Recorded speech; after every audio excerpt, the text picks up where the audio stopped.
the kingdom to reach the garden walls before dawn.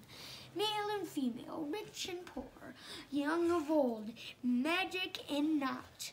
They gathered in the darkness, each hoping that they would be the one to gain entrance to the garden.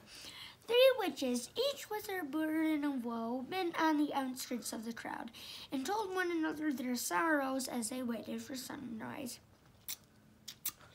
The first, by name Asha, was sick of a malady, a sickness that no healer could cure.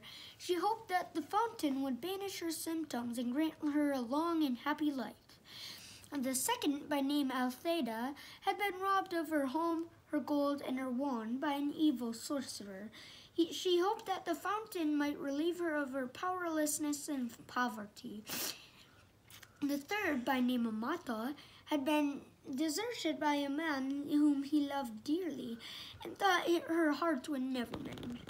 She hoped that the fountain would relieve her of her grief and longing.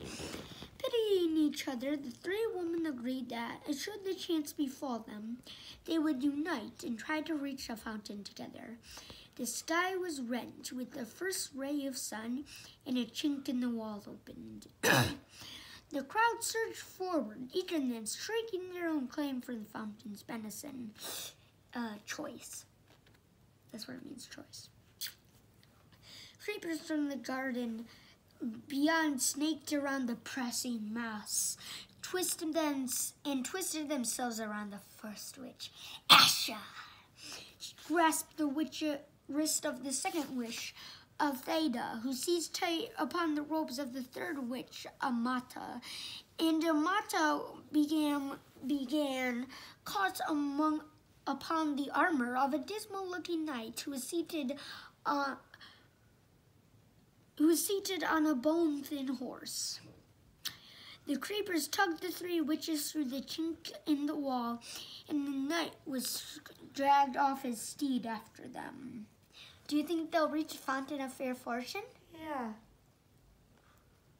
Oh, silly Lily. Now I'll ask you again. Do you think they get to the Fountain of Fair Fortune? No. They do.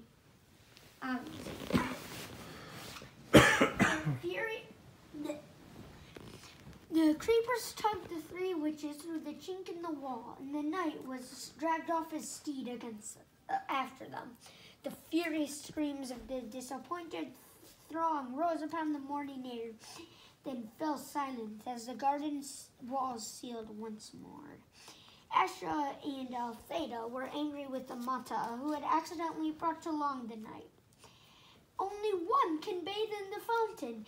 It will be hard enough to decide which of us it will be, without adding another. Now, Sir Luckless, as the knight was known in the land outside the walls, observed that these were witches, and having no magic, nor any great skill at jousting or dueling with swords, nor anything that distinguished the regular man, was sure that he had no hope of beating the 3 women to the fountain. He therefore declared his intention of withdrawing outside the walls again. At this, Amata became angry too. Faint hearts, she chided him. Draw your sword, knights, and help us reach our goal. And so the 3 witches and the forlorn knight ventured forth into the enchanted garden, where rare herbs, fruit, and flowers grew in abundance on each side of the sunlit paths. They met no obstacle until they reached at the foot of the hill on which the fountain stood. So do you have a question?